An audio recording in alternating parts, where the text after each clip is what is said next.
Hello, this is Catherine. This is Taking Tea with Catherine. This is Simpson and Vale's Jane Austen Black Tea, which is black tea with, I think, mint and vanilla. It's a very nice flavor. And I'm drinking this in a TARDIS mug because today, the day I'm filming anyway, is Doctor Who Day, which means that it's the very first episode aired on November 23rd, 1963. So we're about to have another big anniversary in a couple of years, which I can't even fathom. But anyway, so I thought that would be a good way of tying the two things together. Although I don't think Jane Austen's been specifically on Doctor Who. That would be interesting. She's been referred to, but that's not the same. Also, I would love to right now have a TARDIS. I've been saying this for a long time, but I would love to be able to travel both in time and space. Not everywhere that I need to travel to in space specifically, but in time. I'd like to either go back in time, pre-COVID, and just hang out like normal, or I would like to go a little forward in time, post, well, to see if it's post, in July, when it's Jane Austen July, because I have to say, I've been missing Jane Austen. I'm not saying I'm forbidden from reading her right now, or watching any of the adaptations, or anything like that, obviously not, but I'm not focusing on Jane Austen right now, so I felt a little bit like I wanted to do something about that anyway. Then I got tagged by Tia on all the books, very lovely channel, and she tagged me with the Jane Austen Heroes book tag, which is an original tag by Libraries and Labradors, which is a channel I just started subscribing to recently. I really like the channel, very fun. And yes, Labradors, for real. I love Labradors. So yes, I know I'm a cat person, but we can like dogs too. Okay, so it's just talking about books based on some of the Jane Austen guys. Not all of them, but that's okay too. We'll be here all day, right?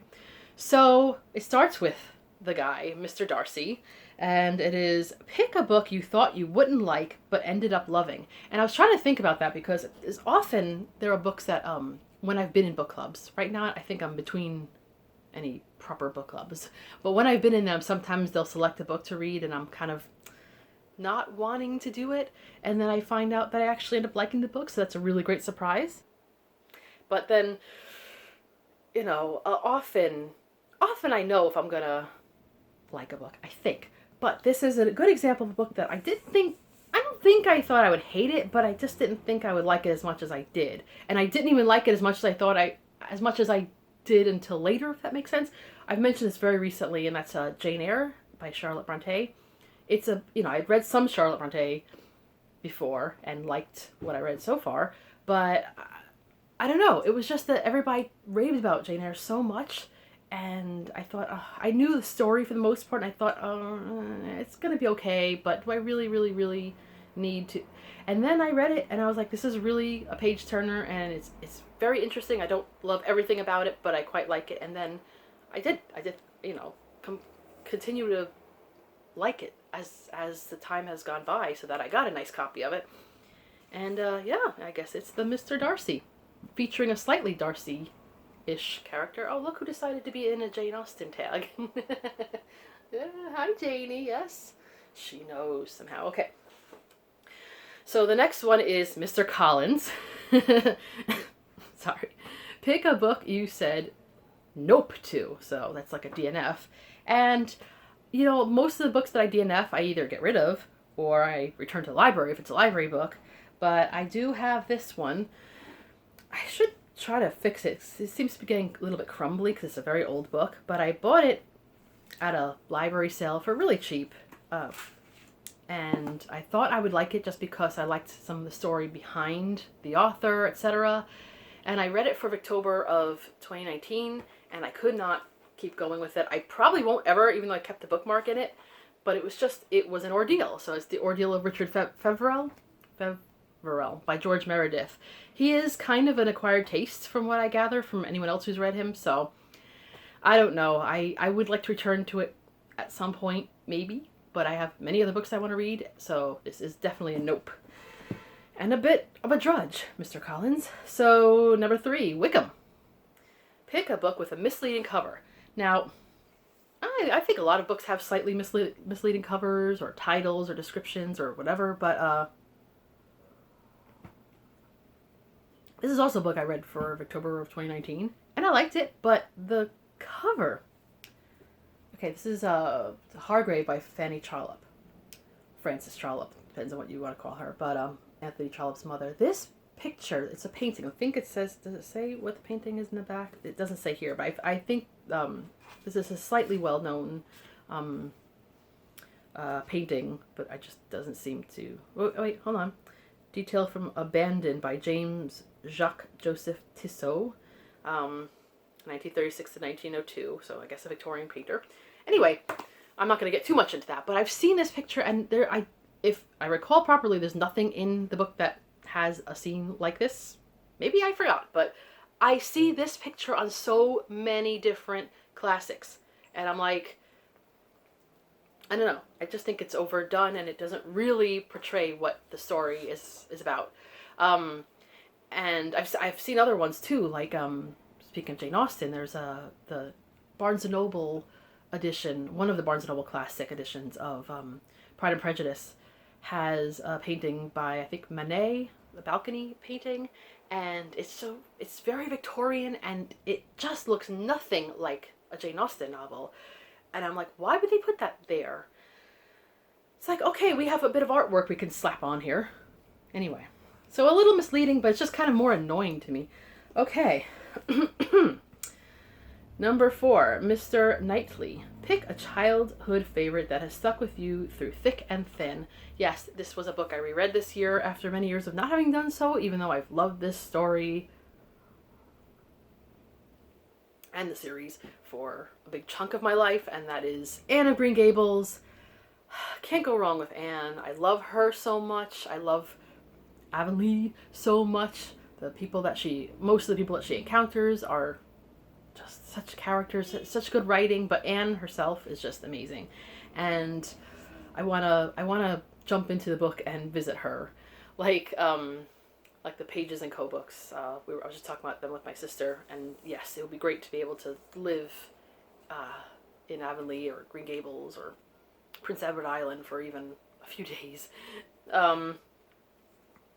Man, if you haven't read this, I know a lot of the people, including Tia, who tagged me, definitely read this year. But if you haven't read Anne of Green Gables, please do.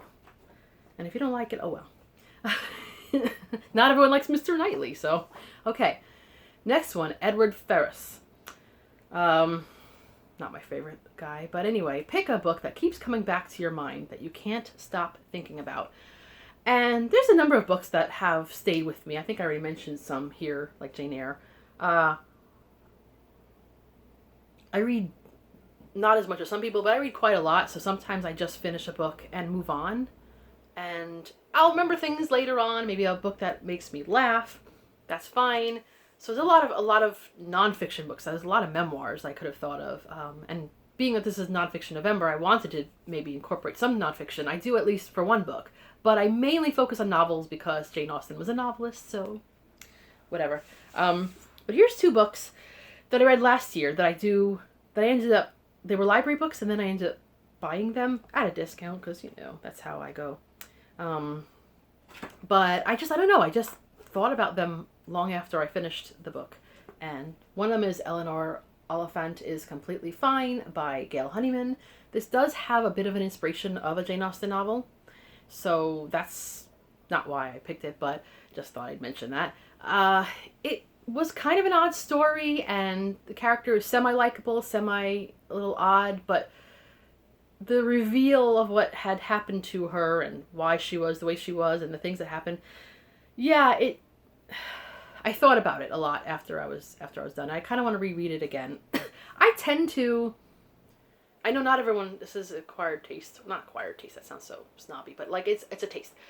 I tend to like somewhat misanthropic or curmudgeonly or grumpy or just people who don't fit in. Not in a quirky, I'm so different than everybody else way. I'm not like other girls that way. But just people that have maybe some either social anxiety or something. I think I relate to them well because I am somewhat like that. I'm kind of the opposite in that normally I think I put on a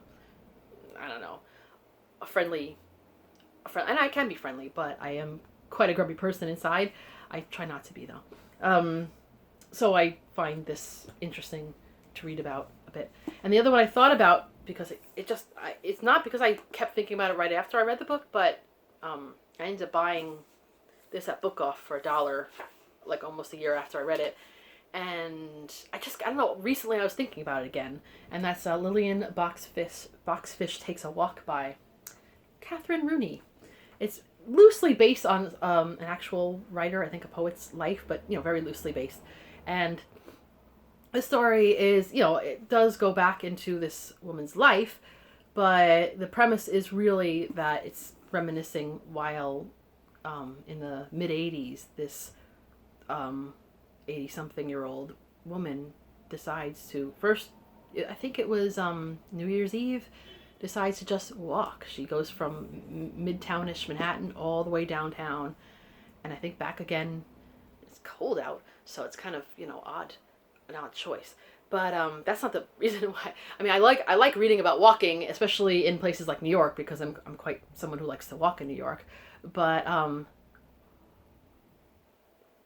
I think one of the things that stayed with me was that she had an interesting ups and downs. Good things happen in life, bad things happen, but you get the feeling that she's at the very end of her life. She knows that she's got not much time left to her days, probably, and it's like she's just walking kind of her entire memories of life.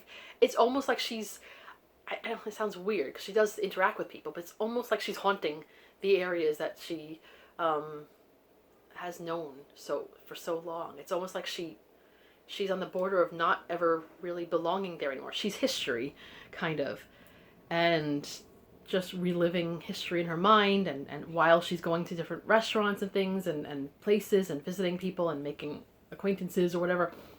I'm not going to get into the whole story, obviously, but I don't know, I one day, not long ago, because, spend a lot of time at home and somehow just start to think about things. I just thought about that. I was just thinking about how that happens to people who, no matter what kind of lives you have, very full lives or very unfulfilling lives, when you get to a certain age, you're kind of considered the past. And that's so weird. That must be so strange to reach that point, because do you feel like the past, even with memories? Anyway, that was that's the whole point. I couldn't stop thinking about it. It's very amiable. So the next one is Willoughby. Pick a book. I picked a couple. Yeah. Excuse me. I got a little allergies today. Don't freak out. Willoughby, pick a book that sounded so good but ended up disappointing you. Now, this first book is also kind of Jane Austen related. It disappointed me in one sense. The actual book itself, the story, was interesting enough, but it's what I kind of found out after I read it that disappointed me. So this is the Jane Austen Society by Natalie Jenner. I read this, I think, in the spring this year, or probably early June, roundabout. And was it late May? I don't know. What does it matter? But and my sister had pointed out the thing about historical novels that with the backs of people, that's a big trend right now, and it's true. The thing was that I've read, because I'm a big Jane Austen fan, I'm not like a hardcore fanatic. I just really like her books a lot, and I like reading nonfiction about her as well. I also like to read about her fan base and the Jane Austen Society of New York, and I think there's one in England and probably elsewhere. I don't know, it's not New York, is it? It's North America. I don't know. Very New York centric right now, aren't I? But there are Jane Austen societies, that's what I'm trying to say, and they were established a while back, and I think they do help with keeping certain locations going. I don't know if they're the only source in that, but they do help. So when I picked up this book, I really thought that it was a novel based on how the actual societies started going, And I thought, that's fantastic, because I know I'd read about it before, but it's been a while, so I don't remember the details. So yeah. So then I was reading it, and I was like, none of this sounds, it's an interesting story. I always liked reading about post-war World War II or World War One, England, and I like anything related to Jane Austen and the love of her books. That is definitely part of the story. But I'm like, I don't remember anything about these societies being founded in this manner. I know there's probably liberties taken, but then I found out when I was done that it was not based on the actual society. It was just a story, as if like an alternate universe almost of a Jane Austen society. Even though it's a great story, I personally felt, and I'm not blaming the writer, maybe it was my fault for not looking into it more, but I felt mildly led on and betrayed a little bit.